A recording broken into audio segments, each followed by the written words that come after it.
ఆరోగ్యశ్రీ కోసం చెప్పాలి అంటే నిజంగా ఆరోగ్యశ్రీ ద్వారా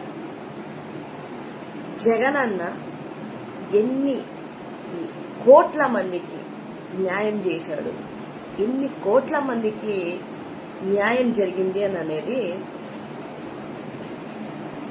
కూటమి వాళ్ళకి అర్థం అవుతుంది. బేసిక్ గా ఒకటి కాకపోతే ఒకటన్నా మీరు అబ్జర్వ్ చేయాల్సింది. ఒకటి కాకపోతే ఒకటైనా కూడా మనం చెప్పేదానికి ఏదన్నా మాట్లాడడానికి ఒక పాసిబిలిటీ ఉంటే డెఫినెట్ గా దానికోసం మనం ప్రతిపాదించి మాట్లాడుతున్నాము అని అంటే దాని వెనకాతల కంపల్సరిగా ఒక మంచి పాయింట్ ఉంటే మాట్లాడాలనిపిస్తుంది. లేదనుకోండి ఎవరు ఎన్ని చెప్పినా ఎంతమంది వచ్చి మాట్లాడమన్నా నాకు మాట్లాడాలనిపించింది. అసలు ఆరోగ్యశ్రీ వల్ల లబ్ధి పొందిన వాళ్ళని అడగండి. ఇప్పుడు కూటమిలో ఉన్న వాళ్ళెవ్వరికి, పెద్ద పెద్ద లీడర్లు ఎవ్వరికి అవసరం లేదు, ఆరోగ్యశ్రీ అవసరం లేదు, నాకు కూడా అవసరం లేదు. ఎందుకంటే మనకు వర్తించదు కాబట్టి. బీదలు వాళ్ళకి, కూలి పని చేసుకున్న వాళ్ళకి, బిలో పావర్టీ లైన్ లో ఉన్న వాళ్ళకి, అలాంటి వాళ్ళ కోసమే కదా ఆరోగ్యశ్రీ పెట్టింది. అసలు ఆరోగ్యశ్రీకి ఆయుష్మాన్ భారత్ కి నక్కకి నాగలోకానికి ఉన్నంత తేడా ఉంది. ఇన్ఫాక్ట్ ఇంకో మాట చెప్పాలంటే ఆరోగ్యశ్రీలో అంతర్భాగమే ఆయుష్మాన్ భారత్. అది మళ్ళీ సపరేట్ గా తీసుకొచ్చింది ఏం కాదు, అది సెంట్రల్ ప్రాజెక్టు, ఇది స్టేట్.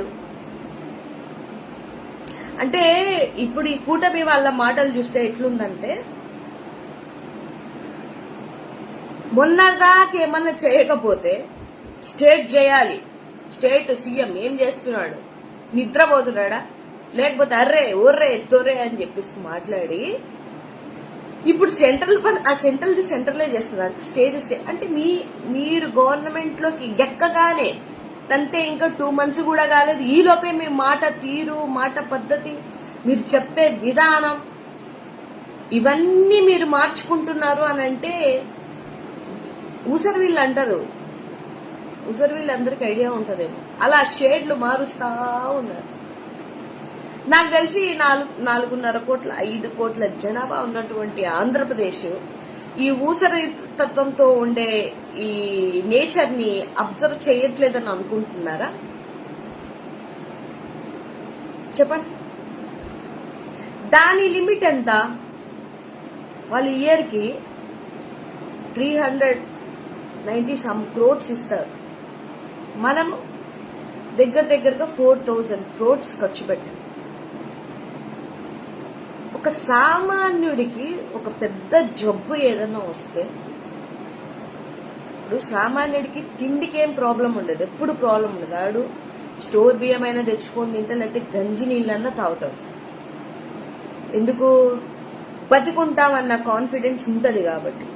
అదే మనకు పెద్ద జబ్బు వచ్చింది, మనం చచ్చిపోతున్నామంటే అన్ని కోట్లు పెట్టుకొని ట్రీట్మెంట్ ఎలా చేసుకుంటారు, ఏ విధంగా చేసుకోగలుగుతారు? అందుకే కదా ఆరోగ్యశ్రీ అనేది పెద్ద పెట్టింది. పోనీ పథకాలకి అన్నిటికీ పేర్లు మార్చుకున్నారు కదా, ఇది కూడా ఏ ఎన్టీఆర్ లేకపోతే పవన్ కళ్యాణ్ కి సంబంధించో బీజేపీకి సంబంధించో ఏదో పేరు పెట్టుకొని చేయొచ్చు కదా. దీన్ని ఎందుకు ఆపడానికి మీరు ఇంత ప్రయత్నిస్తున్నారు? అంటే ఏది ఇష్టం ఉండదు, పేదోడికి ఏది వచ్చేది ఇష్టం ఉండదు, వెళ్ళేది ఇష్టం ఉండదు, తిండి ఇష్టం ఉండదు, బట్ట ఇష్టం ఉండదు. అంటే వాడు మంచి బట్ట కట్టుకోకూడదు, ఒక మంచి ఫుడ్ తినకూడదు, లేకపోతే ఒక మంచి వైద్యం ఫేస్ చేయకూడదు. ఈ దృక్పథంతోనే ఉన్నారు. ఇది మన జనాలకు అర్థం కాలే. ఇప్పుడు చెప్పి చెప్పనట్టుగా తీసేస్తున్నాము అని అంటే జనాల్లో ఇంకెందుకులేండి అంటారని